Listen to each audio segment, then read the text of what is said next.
Hello and welcome. I am Matt Roddy, and this is the Greater Prescott podcast, where we talk about, you guessed it, all things Greater Prescott. Today, I am at the Museum of Indigenous People with Cindy Gresser, the executive director, and Manny, the assistant director. Assistant director. All right. Thank you guys very much for joining me this morning. Thank you for having us. Well, thank you.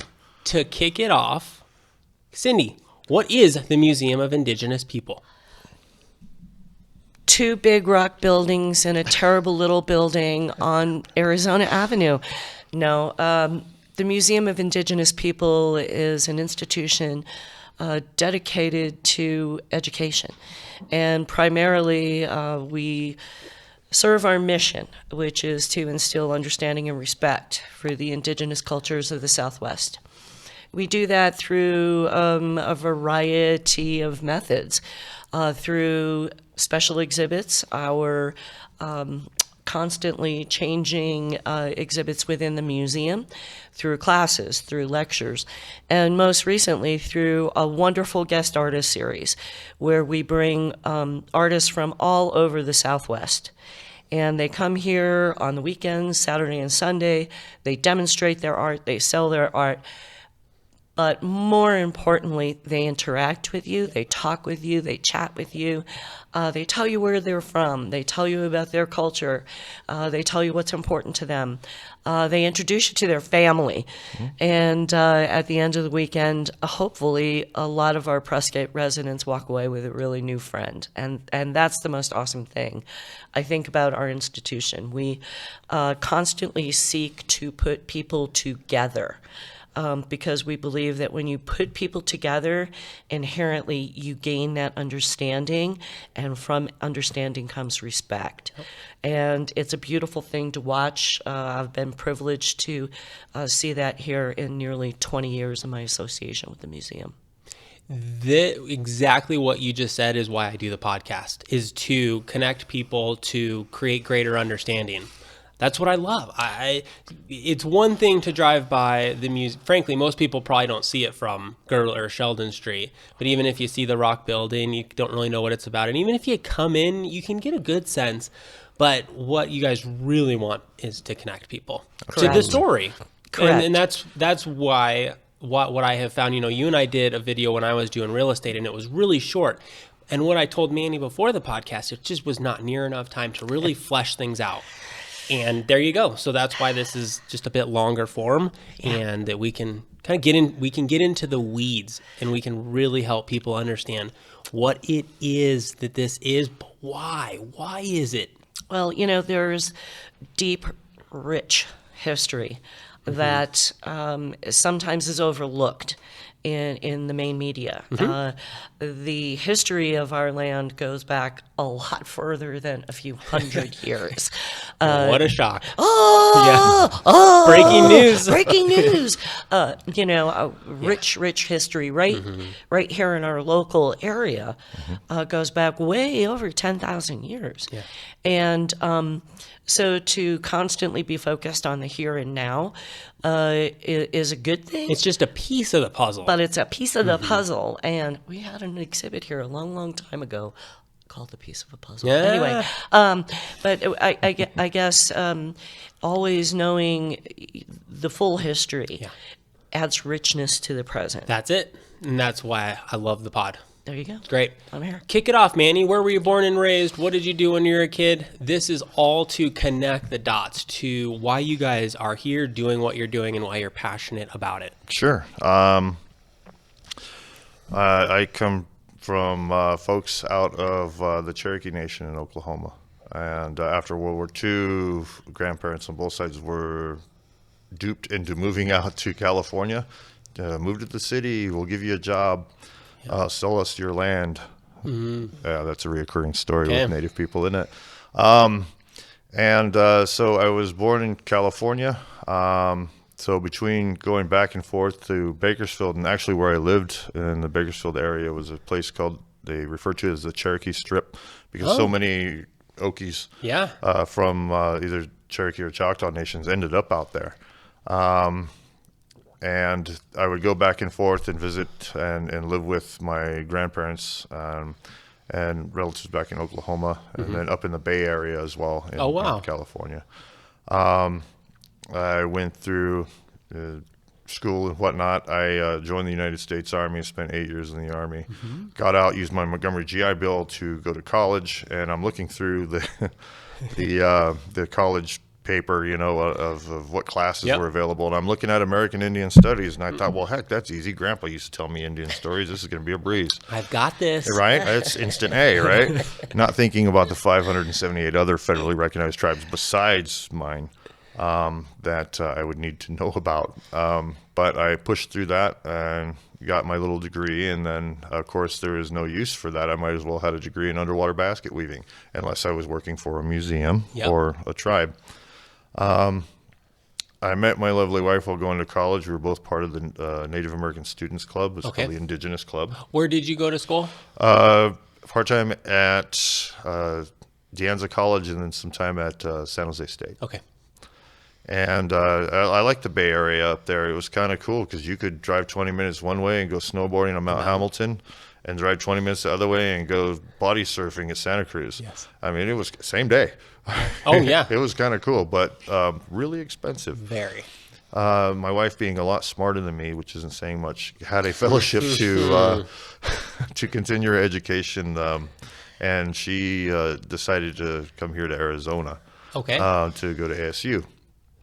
She's Yaqui in Kiowa. Of course, Yaqui have a reservation here in AZ. So instead of living down on the res or down in the valley where it's too just stinking hot, It's hot. we did some research and we liked the Prescott area. We came out for a visit and did all the tourist stuff, went to Sedona and did all the things. And we decided to move to the Prescott area Okay. and to facilitate her education. She is now teaching at ASU. Okay. Yeah, so that was about 13 years ago. Wow. Does she commute, do it online? Well, because of the Rona, of course, she's been doing it online here Okay. recently, but she had some hybrid stuff going on before that, and then commuting. Okay. She did need to go down there once a week to be able to talk to her students, even when it was just an online class. Okay. So, yeah, it's a heck of a commute. Yes. Yeah. Yeah, especially Yeah. over and over and over. Absolutely. Gotcha. So you have a deep connection to the Indian culture. It's a native culture, yeah, Native absolutely. culture, yeah. Yeah. You are part of, exactly. My dad is a Southern Straight dancer, which is Oklahoma-style traditional dance. It's Okay. a war dance. Mm-hmm. So am I. So are my brothers. So are my sons. Okay. My daughter is a jingle dress dancer, which actually comes from the Great Lakes, but that medicine was gifted to her by a family that has that medicine to give. Gotcha. So she is allowed to dance that style. How many styles are there across the U.S.? All of them. You can break it down into like cultural regions. Okay. To make it easy. Make it easy for us. So, like, if you were to go to a powwow, for example, every September there's one here at Watson Lake, and if you were to go to that powwow, you would see Northern traditional, which would be Northern Plains style. You would see Southern Straight, which is Southern Plains style. And these are just men. Okay. Then you would see a chicken dance, which comes from the plains, from a prairie chicken. You would see grass dance, which also is a Northern Plains style. Then you would see with women cloth or buckskin traditional dancing. Then you would see fancy shawl. And to the opposite of that, you would see fancy war dancing, which came from Oklahoma. And it's the guys that do the backflips and have the two bustles, and they're like Olympic athletes out there. Those guys are amazing. Then back to the ladies' jingle dress, which comes from the Great Lakes area, and so on and so on. Okay. So, yeah, there's a lot. There's a lot. That's amazing. That's what a little 5-minute video just doesn't, you can't convey that, just these little nuances that are really important. Yeah. Okay. And again, what type of dance do you do? Southern Straight. I'm also a gourd dancer. I'm one of the members of the Granite Mountain Gourd Society here in Prescott. Now, Gourd Society here, when we had a gourd dance once, we had a guy show up selling gourds, thinking we were like people who are artists who carve gourds. Gourd societies go way back to pre-Columbian times, and they were warrior societies. Okay. And one of the oldest ones is called the Black Legging Society that still exists today. And they are Kiowas. And where they get their name from is these warriors met the Spaniards out on the southern plains. And, of course, the Spaniards were looking for the city of gold. Yep. And these warriors met them, and the Spaniards fired their muskets at them, at their feet. And they were so close, the black powder actually peppered and stained their buckskin leggings black. Okay. So to this day, they wear black leggings to reflect back to their warrior ancestors in that particular society. Okay. But here in Prescott, it's called the Granite Mountain Gourd Society. All right. Are these dances are they taught or kind of passed down? Absolutely. Okay, so there's who not a did you class learn them take. from? Just give us a little bit of education. Like I said, with straight dance, my dad is a straight dancer, so I learned from him. And there really isn't much of a class you can take. It's not like you can. You don't go over to Yavapai Community College and sign up for a class. No, you do not. And then you also pick up your own style as you move along, like any other art. Naturally. The thing is with these dances and so on, it's also a prayer. Every step is a prayer, so it's a religious kind of thing as well. So it's very sacred. So you don't just dress up in a costume you bought at the Halloween Superstore and go out there and start stomping around. That's not what's happening. The Boy Scouts like to do their thing, and the Order of the Arrow, and they like to mimic native dances. And one of the scout leaders that came in was asking me about going to the powwow to learn these dances for his troop. He said he used to do it all the time. What's wrong with that? And I said, well, because I told him no. I said, well, were you praying when you did it? And he said, of course not. And I said, well, that's the difference. Yeah. It's a mockery when you're not taking it serious. Correct. Okay. And so now you're teaching your sons? My children are all dancers, and I did actually kind of start a class, if you will. Here at PUSD, there's the Native Students Group, and some of them are Yavapai, some of them are Hopi, some of them are Navajo, Comanche, Apache, what have you. And these kids are away from home, away from reservations, away from grandma and grandpa, away from auntie and uncles, and they're living with their moms, living on the economy like everybody else. Yes. Because this is 2021, not 1821. And, they're far removed from their culture. So I tried to bring a little bit of home to it. So we do some arts and crafts in there. I teach them some feather work, some leather work, bead work. Nice. And then teach them some basic steps. So they can go out to a powwow and enjoy dancing in an intertribal. Maybe they're not dressed up in full regalia or anything. They'll have some better understanding. They will, and they'll be able to go out there and do the basic steps and pray with everyone else, and have that sense of community. That's great. So not so much formal classes because we're really relaxed, you know, but it's more like hanging out with your uncle and he's teaching you how to do the thing, and that's how we try to keep it. That makes sense. All right, Cindy. Where were you born and raised? What did you do when you were a kid? Oh, boy. Let's see. I was born and raised in central Massachusetts. I grew up with my 3 older brothers and ran around the woods in New England and played at my aunt and uncle's home, which is in the middle of the city of Worcester, on a wonderful lake called Indian Lake. Okay. And I had one of those truly wonderful, sort of idyllic childhoods. A great mom and dad. My mom was a nurse. My dad was a World War II veteran, Army veteran. And lived there until I was about 13 years old and did some bouncing around the country. Ended up graduating from high school in Plantation, Florida. Went to college in Macon, Georgia. That didn't take, and I ended up pursuing, believe it or not, a career in construction. Okay. And I started from the ground up, learning to dispatch concrete and do construction takeoffs and estimating and all that good stuff. Worked my way up until I was managing multi-million-dollar projects, and my husband, who I met through the construction industry, was a lead project manager and was sought after highly around the country. And so we moved back and forth across the country several times, until finally we ended up in Prescott. One day we were looking for our next step. Yeah. And he called me and said, I found it. Okay. I was like, well, what the hell did you find? Yeah. And he said, I found where we're going to live, and it's got your name written all over it. Okay.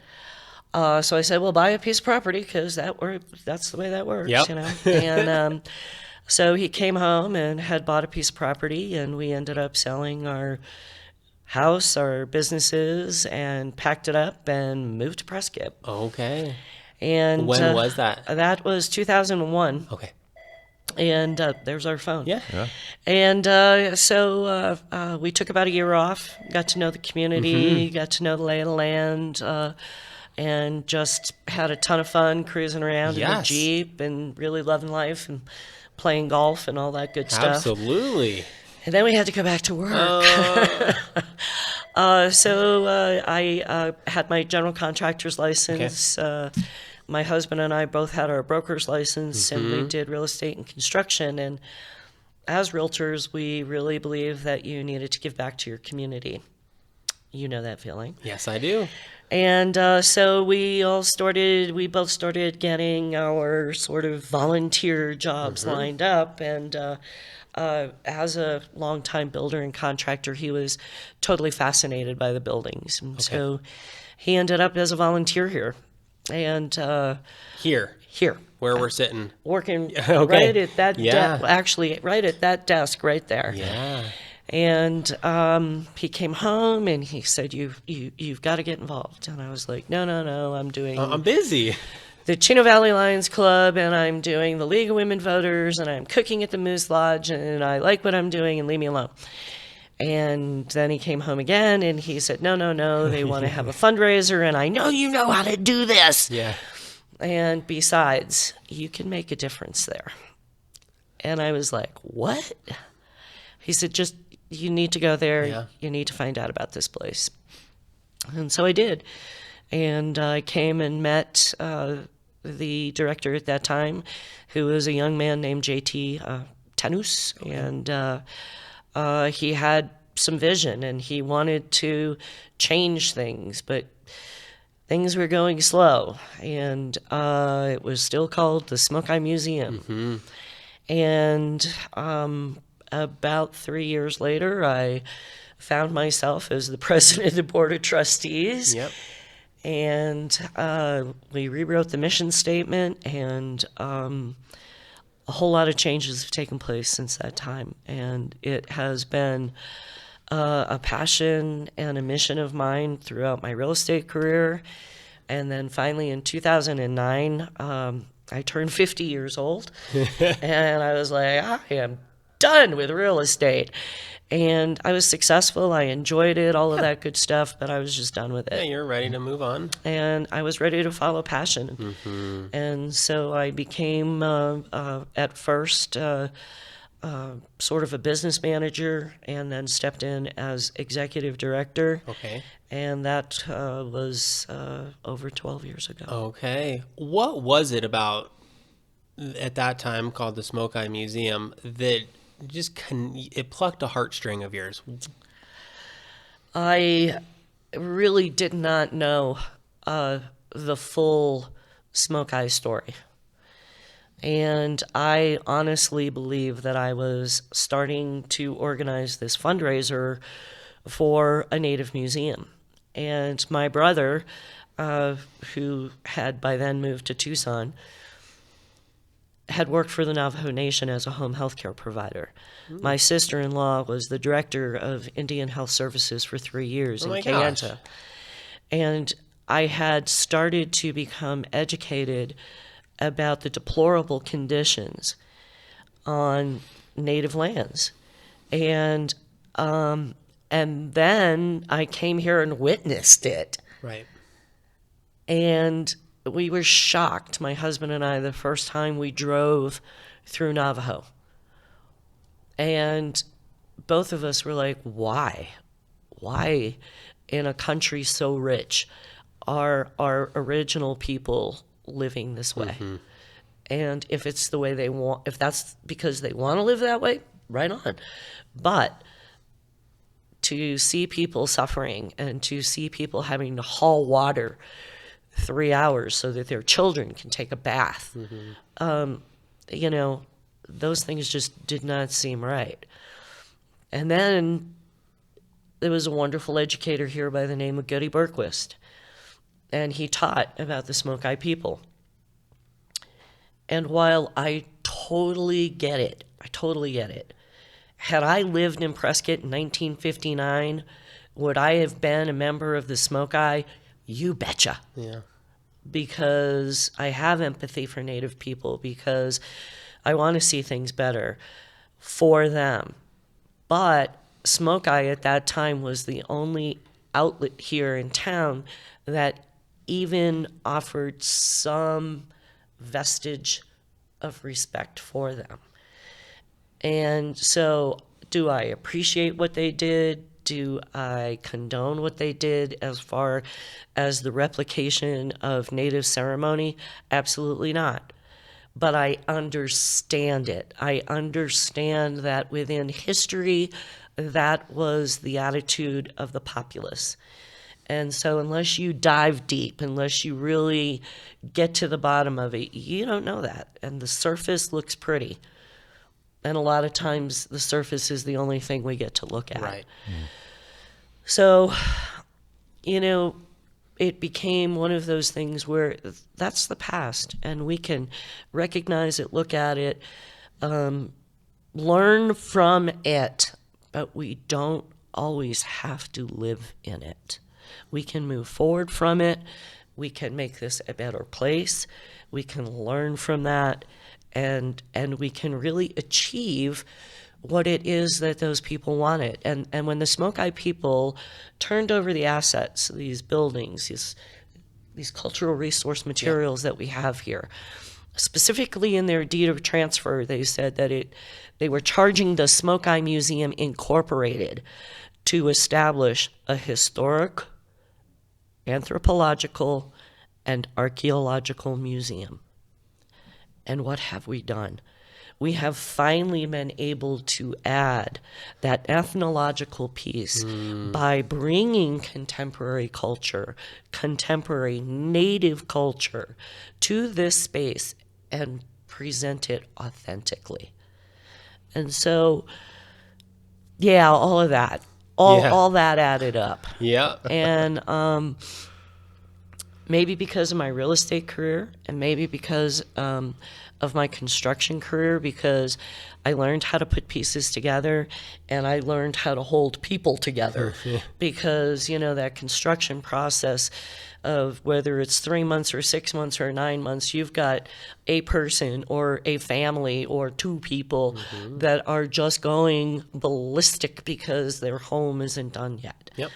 And the most prominent feature on my desk while I was doing that was a very large box of tissues. Right. And because crying was part of it, and there's been a lot of crying here. And I think, you know, good progress doesn't come without a few tears. Yeah.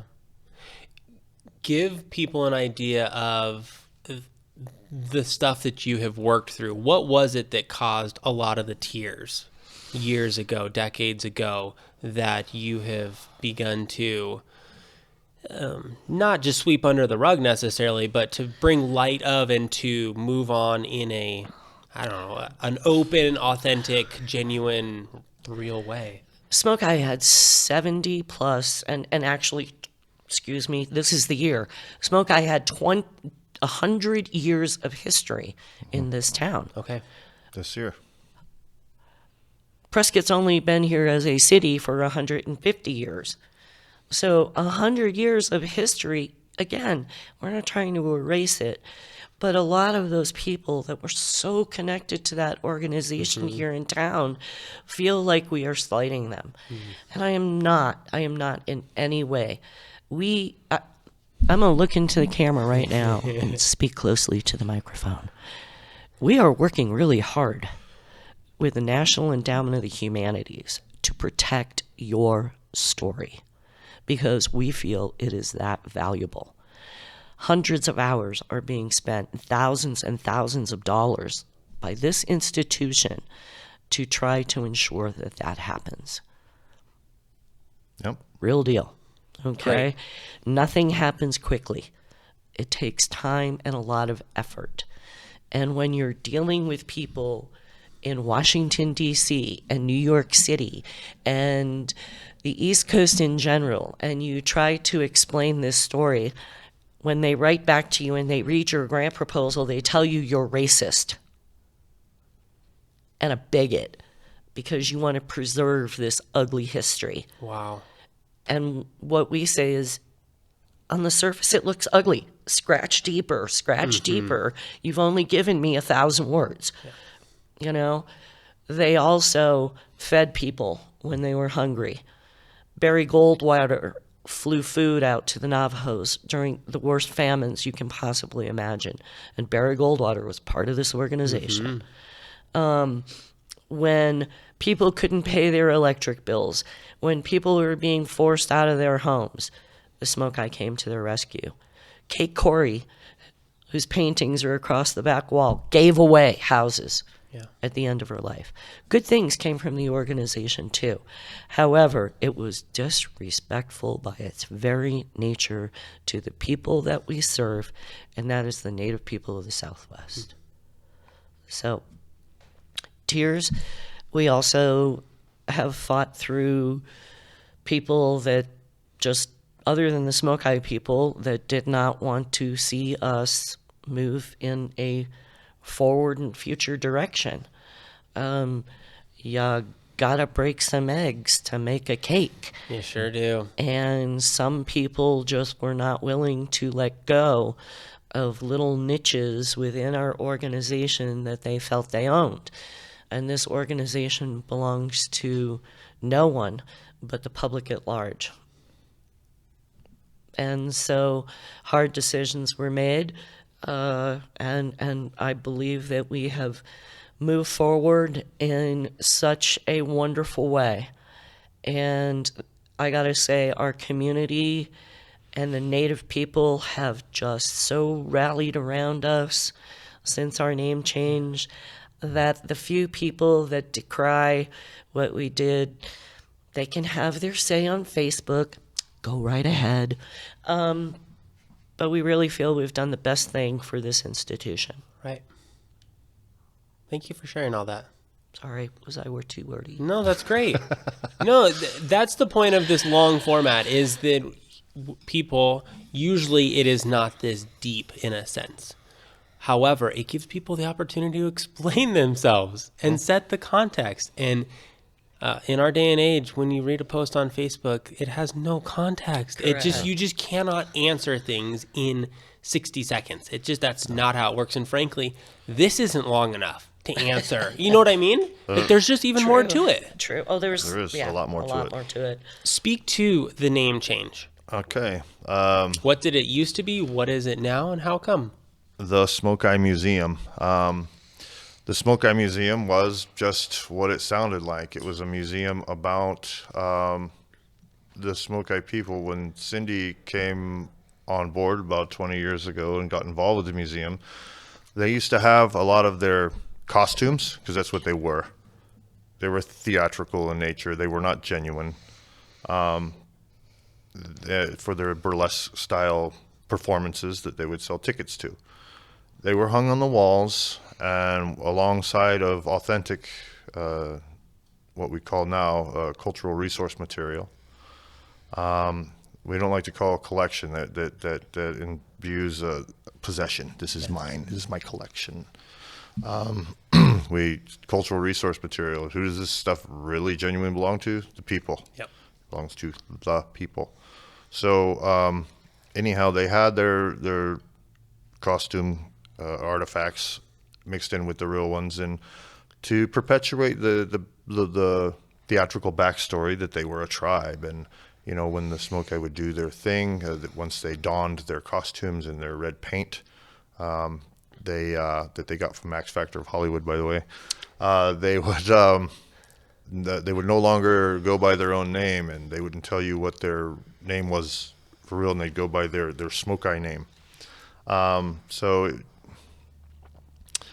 as a Native person, that's just a no-go. Right. That is no. When the name change was decided, and this has been on the plate for about 16 years now. It's been discussed here at this museum. Our curator, Dr. Andy Christensen, is an amazing person here. And Andy has been involved with this museum for well over 25 years. Yeah. So even back into the 90s, when the Smoke-Eye People had still not formally disbanded their organization, because that didn't occur until 2001. Okay. The name of the museum at that point in time was even being discussed. Yeah. So those Smoke-Eye costume articles were removed. They're not genuine. If we're going to be a museum, we need to be an institution of learning, an institution of education. So putting, frankly, reproductions and fake things on the wall is not how you do that. So moving forward, those things were removed. They were archived and they were stored. The Smoke-Eye People's exhibit was put up in the back of the museum, telling their story from the beginning to the end. When they started in 1921 to save the world's oldest rodeo, because that's what they were doing. Okay. All the way till 1990 when they stopped dancing. And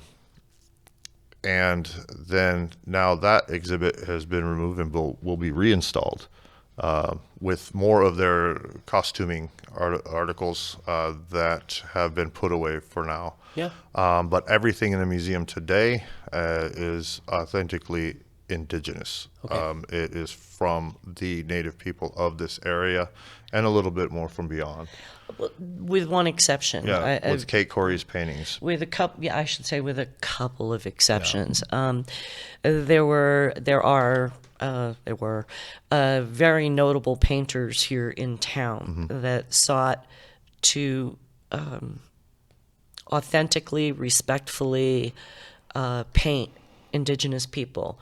And the two that this museum actively collects are Kate Cory, obviously because of her early association with the Smoke-Eye People, the building of the museum, all of it. I mean, she was... Not only that, she lived with the Hopi for 7 years. Yeah, she lived with the Hopi for 7 years. And also Ray Swanson. And Ray Swanson and Bev Swanson, his wife, have been extremely generous to the museum. They always sought out authentic clothing, and Navajo people particularly. And so Bev has been very generous to the museum in gifting us imagery from Ray that is of the subject matter. Indigenous subject matter. So because I'm saying we've got a couple of painting, we have a beautiful Hopi painting, we have a beautiful Apache painting, we have beautiful Navajo paintings. A few of Ray's paintings we also have accessioned into the collection, and we are the museum that has the largest amount, and I guess per square footage, of Kate Cory's paintings on display in the country. Oh, wow. Including her home in Waukegan, Illinois, and the Smithsonian. She's in both places. Oh, my gosh. So, but if I may, just to talk about the name change a little bit more, Sure. It was, as Manuel said, it's been coming for a long time. And I believe that what was the most important change in this museum was bringing on board Indigenous board members that were committed to making proactive changes and moving the museum into the future, okay? The Smoke-Eye People did what they did. It ended in 1990. They disbanded in 2001. Folks, that's 20 years ago now, okay? We're not going to erase their history. This is the institution that's going to preserve it in context with the story of Indigenous people, because they're intertwined right here in Prescott. But once we removed Smoke-Eye ephemera from this museum, And it was all gone over 15 years ago, 16 years ago. Then look around. Is this about the Smoke-Eye people anymore? No, it is not. It is about the indigenous people of the Southwest. And so we needed a name that not just took away those negative connotations associated with that word Smoke-Eye, which was a made-up word, by the way. That was first and foremost. Second, we had to describe who and what we are. Because, I have served on the Tourism Advisory Committee for the City of Prescott for 10 years. People want to come see Indian stuff, frankly. And if you are looking for a Native museum, an indigenous museum, an Indian museum, you're not going to find it under Smoke-Eye unless you know that word. And so for a lot of reasons, it was very, very important for us to change our name. And not just ethically, Right. but that was number one, but financially was really important too, and socially. We have gained social attraction and social media followers by the thousands since we've changed our Makes name. sense. It does. And from an indigenous perspective or native perspective, there was once a little boy who, when he was young, his father called him Slow. That was his name, Slow. He was slower than all the other boys in the foot races. He was slow to do anything his dad asked him to do or his mother asked him to do. He was slow. But when you come of age, you change into the human being you were meant to become. In a lot of native cultures, you get a new name. And that little boy named Slow, today you know him as Sitting Bull. So in that way, I look at this name change as a coming of age. No more fooling around, having fun and playing with your buddies and having a good time, because that's what they used to do in the Smoke-Eye. And anybody proponent for the Smoke-Eye, you either know that's true or you weren't a part of it. It was always fun. And it was always fun. But when it's time to become a warrior, you warrior up. And you leave that behind. And you get a new name. And your new name is who you really are going forward. So I look at it that way. And I would like to think, not that I can speak for any other indigenous people, but I would like to think that a lot of our native friends think the same way. Because that is a thing. So, yeah, that's all I got about that. That's a good one. That's a good way to put it. I like that. I like that. As you guys, in a sense, begin this, the name is an obvious kind of cut. We're going to stop calling it such and such. Now we're going to be the Museum of Indigenous People. What is now, fast forward, what is the vision that you guys have for the museum? Well, do you want to go with this one, Cindy? Since you're the executive director and all. Not for much longer. Okay. I am retiring. Congratulations. Thank you. I am retiring. And I look forward to that. I look forward to moving to Tucson to spend more time with my family. And I am pleased and proud to say that the board has named Manuel the new director of the museum. Manny, congratulations. Yeah. And so on this plate, on this canvas that I have been painting upon for 20 years, I do not see me leaving. I might be moving. Physically I'm moving, physically but moving. not. But I fully intend to stay involved in the future of this museum. I believe in it, and I believe it has a lot more to go. And as such, we will be reinvigorating our new building campaign very soon.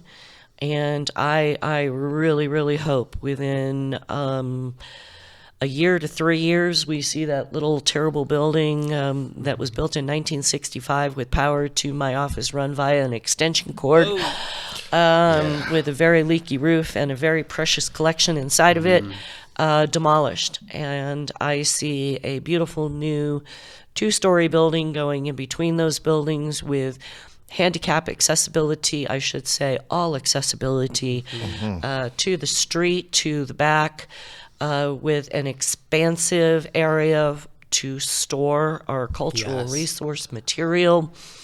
I also see some of the work that we were able to conduct during COVID. During the pandemic, things changed for us here in some really wonderful ways. And while terrible things were happening, we became a conduit. And what a blessing it was to be that conduit. And to be able to feed 80 families for a week, to be able to get PPE up to the Cultural Preservation Office, to be able to get mask makers from all over this county, bringing us not just hundreds, thousands of masks. Even from out of state? Even from out of state. We had people all over sending us masks to get them to the folks that needed them. And so from the Western Navajo Reservation to into New Mexico, into Gallup. We had friends in Gallup handing out masks to homeless folks, to the Adopt an Elder program. Orphans. The orphanage in Navajo. Just gratified to be able to do this work. And coming out of the pandemic, realizing that the Native artists were the ones that were really suffering, that now they had all this built-up inventory. Yay, they got to work for a year. Where am I going to go sell it?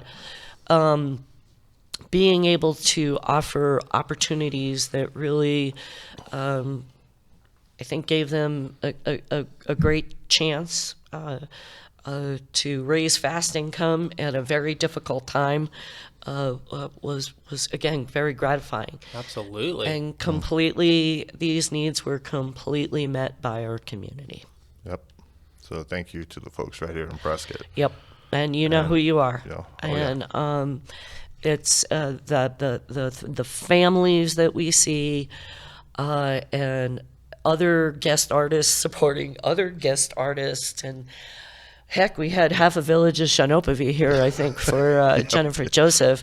But it's wonderful. Yeah. It's just absolutely gratifying. And so having that new building and all of that extra space to be able to continue to do that kind of work and outreach is my personal next goal. To expand this organization into the kind of outreach and to the kind of just educational place that it should be. Yep. And it can be. It's just so frustrating because we have no office space. We have no storage space. Yeah. One building is falling apart. The other building, we've got it held together with duct tape, bubble gum, and a little bit of hot glue. So, these buildings were built in 31, 35, and 65. And right now the one in 65 is in the worst condition. Okay. So it's hard when we have folks that fall on the front stairs because that's the only access into this building. We need an elevator. We need safe entry. We need to be able to add to this museum all of the things so that people of all capabilities can enjoy what we have. Yeah. Because occasionally we get a sight-impaired person in here, and we have specific activities that our volunteers have been trained to teach them, and it's amazing to see someone touch an ancient pot and feel fingerprints on the inside, or to be able to drill through a rock and they can't see. With no electricity. With no electricity. Yeah. And feel the dust and the powder and what results from that and what it actually ends up becoming. And so there's a wealth of knowledge in here to share with everybody. And that's what we want to be able to do. Yeah. Go ahead. I was going to say, going forward, everything we do, we're going to do this based on the mission statement that Cindy wrote not so long ago. By not so long ago, I mean 16 years ago. Feels like a long time ago. And to instill respect and understanding for the native cultures of the Southwest. And it just keeps going back to what we were talking about before. And I like to simplify it with understanding comes respect. I like to simplify it with the more you know about somebody, the less likely to throw rocks at them. Period. So Yep. that's going forward. Everything we do will be based on what Cindy wrote 16 years ago. Everything. So with the new building, with the projects that we are looking forward to doing, exhibits that we're coming up with, it's all going to be focused around her words. Yeah. And so regardless if she moves to Tucson or not, she's still going to be here. Yeah. And I'm afraid that maybe 50, 60 years from now, the ghost of Cindy Gresser may haunt these halls. You can join all the other ones we got in here. I was going to say there's too many here already. I'm going to find my own space somewhere. It's kind of crowded. Yeah, maybe in the new building. For a long, long time, I said, my only desire was to just one time sit in the director's office in that chair, just one time. And now I'm like, he can sit. Yeah, right. Man, I don't really care. I'll invite you back up. You can come sit in. All right, good. Just once. You're so kind, Manny. All right. Let's transition. What is it that people can expect when they come into the building that we are in? Behind you, there's lots of things. Sure. The other direction, there's lots of things.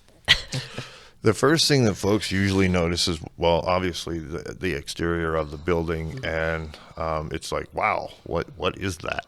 Yes. It was built in 1935 and the other in 31 to resemble Hopi Pueblo structure. So Okay. the apartment buildings that traditionally the Puebloan people live in.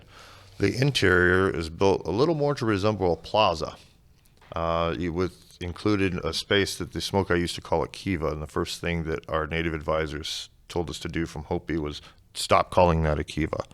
That is a sacred space to them. What you have is a basement. We're like, oh, okay, so it's a basement. Now it has 4 walls, and we lovingly refer to it as the ice cube. But when they come in, Total tribute to John Rollo. yeah, right. So when they come in, if you look straight up, you'll notice that all of this locally sourced timber is amazing and looks beautiful. And there are over 30,000 latias in the ceiling of this structure. Wow. All of the stone is locally sourced, native stone. It's just amazing. In the 1960s, I believe the museum won an award for lighting. 40s. And 1940s, sorry. And then in the 60s, they cut some of that lighting and those Zuni clouds that are above us. They cut into those and laid big 4-foot fluorescent bulbs into because, hey, that's the new tech, right? Yeah, right. So we've been going through with help from the community once again. Oh, the Prescott community is so amazing.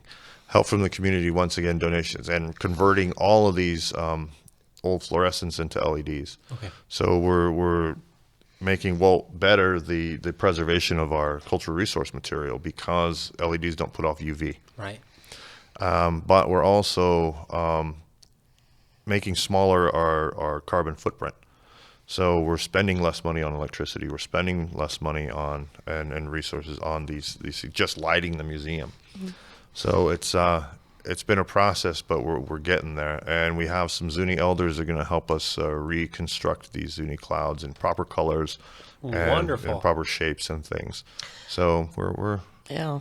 But I think too that the first stunning thing that you see is this large amount of pottery that's on display. Mm-hmm. And one of the other kind of unique things that we have here on display is perhaps one of the largest collections of locally sourced pottery on permanent display.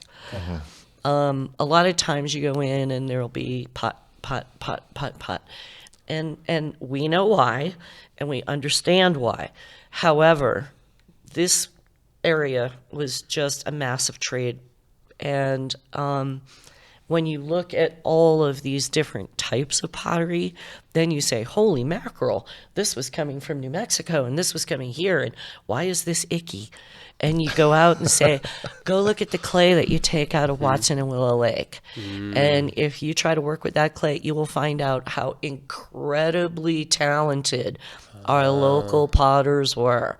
Because to work with that icky clay and reduce those and produce those results is amazing. Absolutely. The other thing that I think is sort of outstanding within the museum space itself is we have intentionally tried, particularly over the last 5 or 6 years, to create cultural cases. And so you will see a case that's dedicated to specifically the Hopi culture. And what you see in there are ancient things, but you also see things that were made by Greg Hill, a top maker, and I bought it because it was so darn cute, and it had the sun face on it, and so that's there as well. And same thing with our Apache case. When you look at the Apache case, there's ancient things in there. There's historical stuff in there. There's pre-Columbian stuff in there, and there's also wonderful and magnificent crown dancer figures, sculptures that were created by Gordon Lewis, who is another amazing Apache artist. So in each of our cases, what we are very intentionally trying to tell you is that these cultures are alive, okay? Yes, some cultures are gone, and we recognize those as well. But what we want you to learn, especially when you are here, is that cultures from the past here in the Southwest are alive, living, thriving, and their art is changing and developing and even getting more and more awesome. Yeah, it is. It's cool. I love the fact that in our cultural cases, you can see something very, very ancient in there. And then right across from it, there's a skateboard deck. Yeah. With some beautiful art on it. Yes. We have really, really old ancient baskets, and then we have some that are, woven not long ago. Right. And by not long ago in our Tohono O'odham and Akmal O'odham cases, that would be Papago and Pima, for those that are not familiar. We literally have some that were woven like 2 years ago. Okay. And all the way back to hundreds and hundreds of years ago.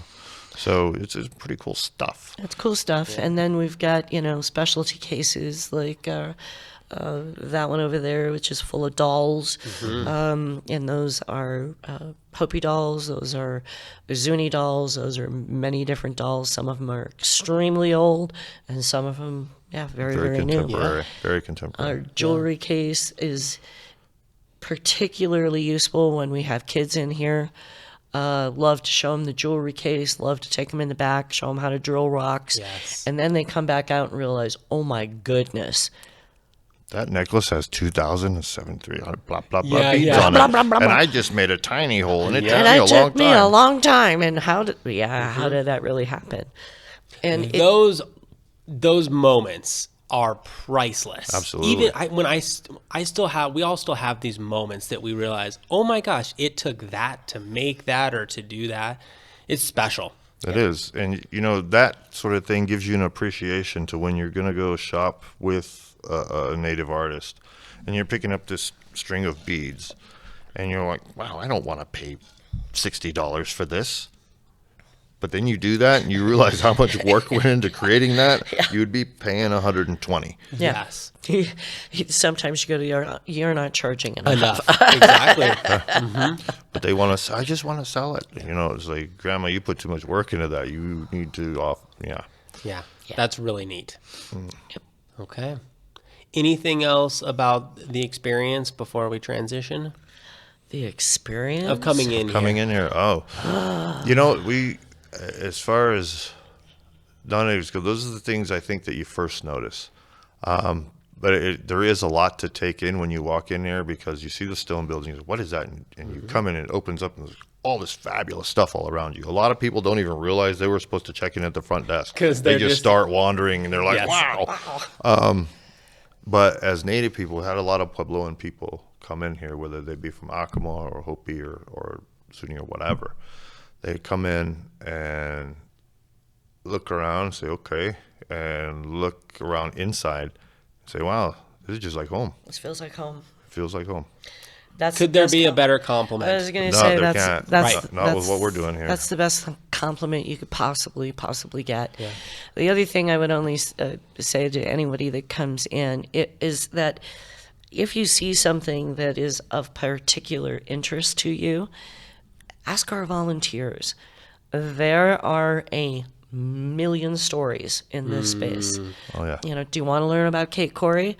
We can tell you gobs about Kate Cory. Do you want to learn about those paintings on the fireplace? We can tell you all about those and who did them and what they are and who retouched them and why they're significant. Do you want to learn about that cradle board over there and why are there 3 of them and what's the differences? So there's a lot of great information in the exhibit guide, which totally take it home with you and reread it, because there's great information in there. But just like you said, Ask 'em. Yeah, ask our volunteers. If Manuel's here, ask Manuel. We love to share our stories, and you just just like this. You can't put it all in a 8-page exhibit guide. Absolutely. So. But typically it'll take about an hour to go through and get your fill. But I guarantee you, if you come back, you'll see something you hadn't seen before. And I'm talking the next day. You can come and you'll see something you hadn't seen before. Or you'll notice something you didn't really pay much attention to last time. Also, when you come into what we call our trading post, it's our gift shop. When you come into our trading post, everything in there is authentically Native made. Really? Everything. From the books, either if the author is not Native, the illustrator is. The T-shirts with the designs on them are all authentic Native designs by our artists. We buy directly from our artists. So unlike maybe shopping downtown, we cut out the middleman and we buy directly from the artists. That is really neat. And going through and nosing about downtown, I guarantee our markup is not as high. We also you don't have to pay taxes here, because we are a 501c nonprofit, so we don't charge sales tax. Yeah, great. Yeah. The government's got enough from the Indians. They don't need the sales tax from us either. And if you like what you see, whether you're from Prescott or from out of town, please become a member. Oh, yes. Best way to support us and to keep our doors open, keep our lights on, keep our staff paid, keep our volunteers in candy and water, is to become a member and support the museum. Great. I'll put up all the information for people to go to and stuff like that. Let's transition. What is it about Greater Prescott that keeps you guys here, at least for a little longer? What brought you here? What brought me here? When my husband said, I found it, I said, what did you find? He said, I found this cool little town that has lakes, and it's got this cute little downtown courthouse square with a little white courthouse in the middle of it. It looks like New England, where you grew up, but it's Western. And he said, I just think you're really going to love it. The weather is gorgeous. And I said, okay. So when I came out the first time, like everybody, we stayed in the resort, and we drove around and went to Watson, went to Willow, and let's see, the Lone Spur was then the Plaza, so that's where we had breakfast. And then, of course, you got to eat in the Palace for dinner. And, oh, my gosh, we got the full tour of the Palace. I don't know how my husband did that, but it was before Dave owned it, and it was the prior owner, and we actually got to go down in the basement. Nice. And then we walked all the way up the back and into the rooms upstairs. And everybody here was just super friendly and really nice. The weather was beautiful. The town was gorgeous. And then we drove out to Prescott Valley, and frankly, we were realtors and in construction, and we saw a town that was about to explode, and you could just see, what was going to happen, and so it had all the tick marks for us. Yep. It fulfilled everything that we needed, and my husband died about 2.5 years ago, but he really did love it here. He loved the environment. He loved working with people here, being able to build solar cabins out in the middle of nowhere, and just being able to get out and to get away. And that was the best part about living here. Yeah. What about you, Manny? With me, well, like I was saying before, my Your wife made you. My wife made me. Yes. Aren't you glad? It does what it's told. See, she is a lot smarter than you. Right? I have a woman at work who tells me what to do, and then I go home and have a woman who tells me what to do. Your life's easy. Life's And easy, come right? on. And we're friends. Yeah, and they're friends. Gosh, they communicate. Jeez. When we came out here, like I was saying before, we were looking for a place to stay because I didn't want to live on a res down there in the heat and the whatnot. I wanted a place to raise my kids where I didn't have to worry about them getting involved with the drugs, the alcohol, or any of that stuff. I wanted them to have a kind of a place to grow up like I did, where I can take my BB gun and go out and shoot cans or whatever, and not worry about Karen down the street going and calling the cops on my kid, so my kids get shot for having the BB gun. I didn't want any of that city life. We were living in the Bay Area and living that life, and I was kind of done with it. So when we were picking out places, I found Prescott, and of course I'm looking at weather, I'm looking at all these things, and then like I said before, we came out here, and I'm like, oh yeah, this is like, it's like Bakersfield, this is like Oklahoma, this is you got that western feel to it. There's cowboys, there's Indians, it's still the thing, and this will be a nice place. And I was particularly with the weather because, I knew northern Arizona, I was thinking Flagstaff. I'm like, I don't want to shovel snow. It's cold. But it's beautiful because when it does snow here, with the exception of a few times a year, when it does snow here, you're drinking your coffee, you're looking at it through the window on the porch, and it's pretty, right? And then you get ready, you go to work, and by the time you get home, it's gone. This is great. The norm. This is great. Every now and again, you got to bust out the snow shovel, but whatever. It's not every doggone day. It's not often. Yeah. So that was wonderful, and the summers aren't too harsh. There's plenty of mountainous terrain and lakes, and I like fishing. I like camping. It's perfect. It's a perfect place. It's cliche, but that's what everyone says, and that's why I moved here. Everybody. I mean, really, when you, it's pretty much a universal truth when you talk to people here in town. What's the first thing? Environment, outdoors, all of those assets come float right to the top. Been in a million of those, many. Always. And I love it. Yep. To wrap it up, this is the rapid fire question section. Throwing you a curveball, but like I said, you know all the answers, so don't worry. So just answer with the first one or three things that come to mind. Okay. First question, what's your favorite thing about Greater Prescott? The Museum of Indigenous People. I teed you up for it. Come on. I knew that one. I would say all the friends who have become family. Yeah. The community here is awesome. Absolutely amazing. My people. Yep. I have great people here. What's your favorite restaurant in Greater Prescott? Easy. Roses. El Gato Azul. What is the number one thing on your Greater Prescott bucket list? Oh, I'm doing it. It's Friday, right? Yeah. I'm doing it tomorrow. Horse Thief Basin. Jeep ride all day. Yeah. Wear sunscreen. Hey. I have a sun shirt and a big hat. There you hat. go. Oh, wow. The Prescott Powwow. September 17th, That's not your 18th, and bucket 19th. list. Oh, it's not my bucket list. I run the powwow, sorry. You run the bucket list. Yeah, I was going to say that is your bucket. It's yours. You wholly own it. What's something that you really, really want to do that you before haven't I done kick yet? the bucket? Oh, geez. In Prescott. In Prescott. Yeah, in this area. Oh, man. Oh, I have another one. Maybe to visit Kate Cory's house. Oh, we can do that. We should do that. We should go see Jay. Yeah. To my friend Patty Ortiz, when am I getting my room and my paint? Come on, Patty. Tis Art Gallery. Tis Art Gallery.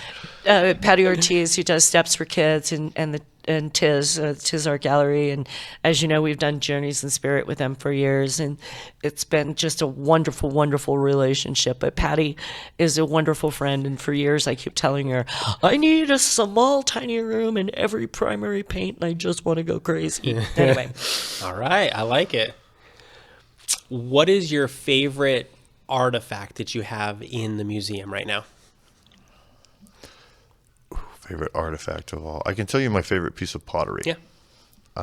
And it's not the ultimate awesome, beautiful piece of pottery that somebody else might pick. Mine is literally a clay jar lid that is about 1,000 years old. Okay. Okay. It's circa 800. And it is, it's well over 1,000, isn't it? It is, you can see corn impressions in it. Now, what they would do is take one of these big pots and stuff it full of maize on the cob, and then just pack this clay cap into it. Yep. And they would stow it. So when this particular piece was found, it was still full of corn. No kidding. Now, was it about 3 or 4 years ago, they found some pottery in the Great Lakes area.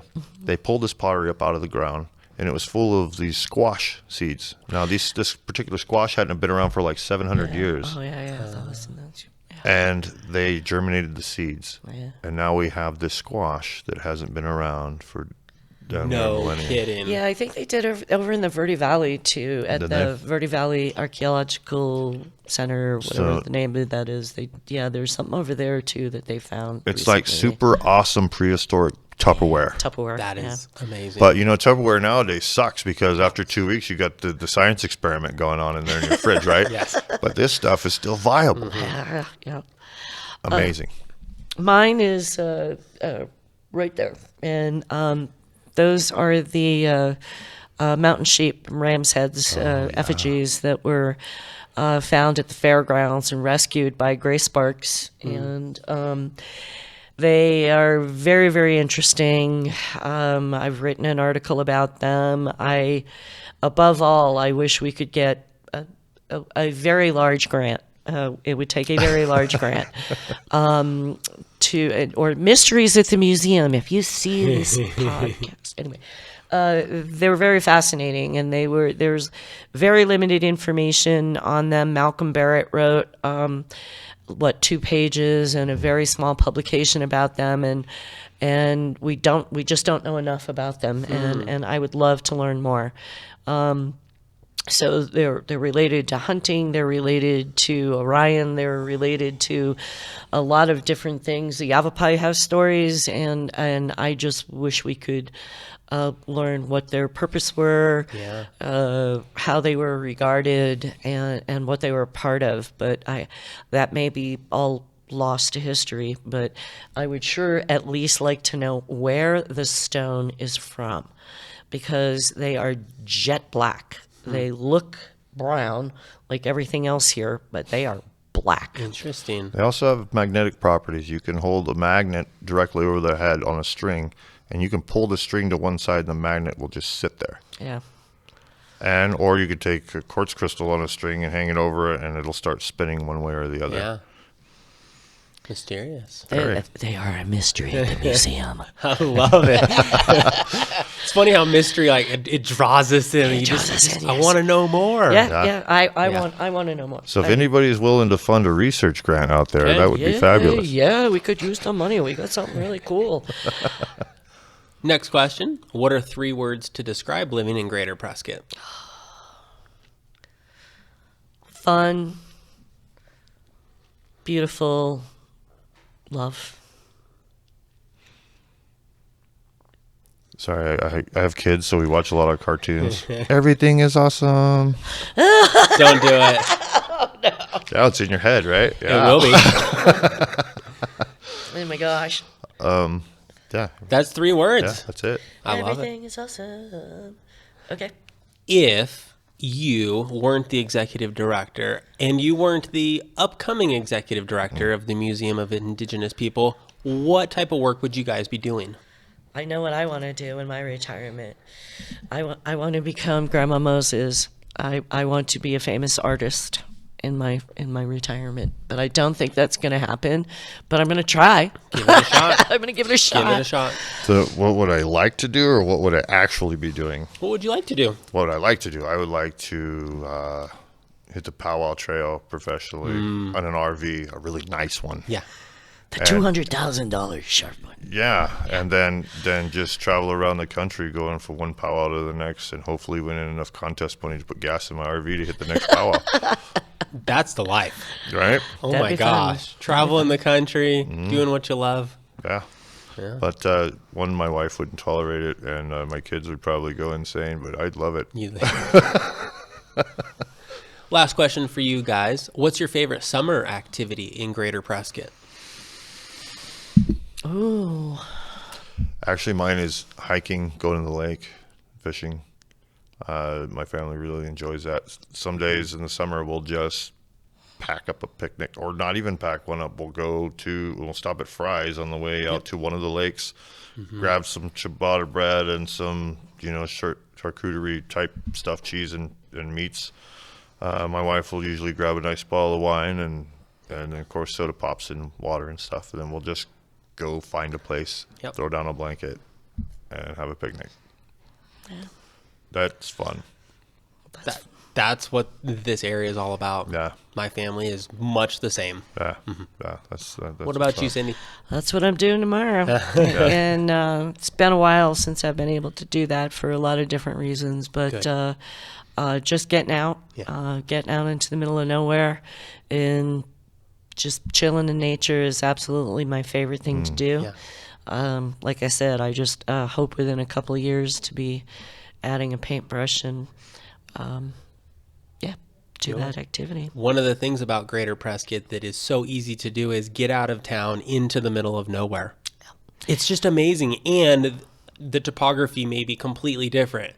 Right. That's one of the things I just love about this area. It's also it's also that way in Tucson, which is really cool. You can take off, be a half an hour, and you're up on the top of Mount Lemon or in Sabino Canyon. Or I grew up on the east side of Tucson. That's my yep. I'm heading west side. Dude. I love it out there.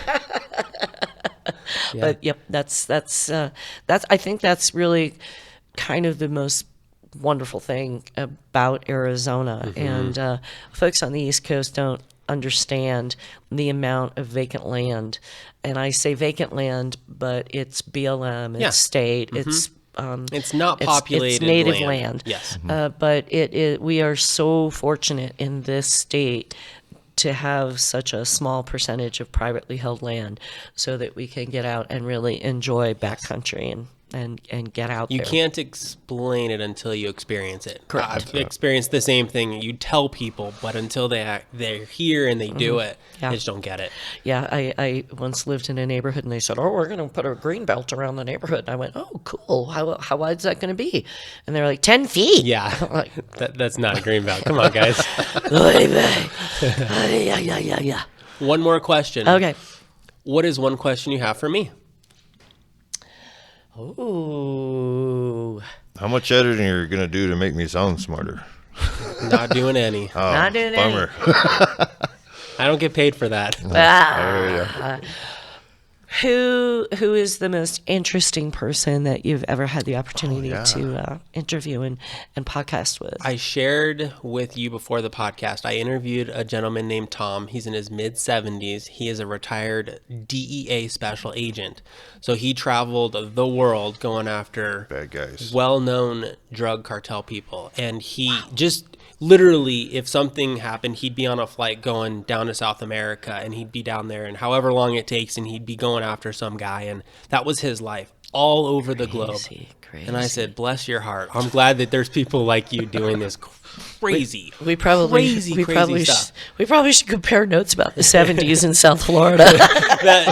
It was just fascinating. And I shared with Manny before the podcast, I look forward to having more retired people on who have just really unique stories. You know, what they did for a living is just unique. And now they're retired, and I like to hear those stories. It's amazing to me to see all these solar panels flying up on houses and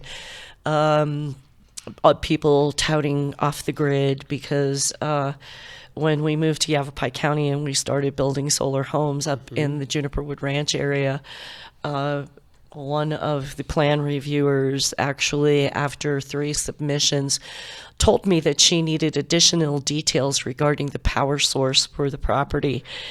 And a wonderful gentleman was the head of planning at that time in Yavapai County, and I went, do I really need to write on a set of plans that the power source is the sun? Yeah. A heavenly body commonly known as the sun. That's hilarious. So it's awesome to see growth in that in that direction as a former general contractor. Absolutely. So absolutely. To wrap it up, I'm going to throw it to Manny. Look at the camera. Give people your one paragraph. Hey, this is why you guys need to get in here. Come and check us out. And then give the contact information. I will also include that in all the notes. Awesome. Okay. Geez. Joseo, hello. I'm Manuel Lucero, Director of the Museum of Indigenous People, here at 147 North Arizona Avenue in Prescott. We're open from 10 to 4, Monday through Saturday, and 1 to 4 on Sunday. We have a lot of fabulous exhibits and artifacts for you to look at that not only deal with the ancient past, but all the way up into contemporary times right here and now. If you come by on the weekends and we got our guest artists here, you can mingle and talk with them, and you're welcome to come by anytime. We're open. And if you have tours or anything like that, just give me a call at 928-445-1230, and I'll be happy to set that up with you, whether it be schools or your clubs or your groups or what have you. Just give me a jingle. And like I said to earlier in this podcast, that if you come in here and you spend an hour and you come back tomorrow, you'll find things that you never even noticed before. And we rotate our exhibits every 3 to 6 months, so guaranteed you will always see something new when you come to the Museum of Indigenous People. Wanto, thank you. You guys, thank you for setting the context and giving people just more information. I love it. I love connecting these dots, because it's one thing to see a rock building just off Sheldon and Gurley, but it's a whole nother thing to see what's behind us. But even more than that, the stories behind it. And so my goal, my desire would be for people to come in and learn about the stories, learn about the stuff. It's great stories, great stuff. Thank you very much for your time, you guys. Thank you for having I really us. appreciate it. Appreciate Wanto, it. thank you. Thank you. Let's close it out with a nice big smile. You guys, thank you very much for joining me. I'll put all the information for the museum, and please come and check it out. It's awesome. Have a great day, guys. Take care. Bye-bye.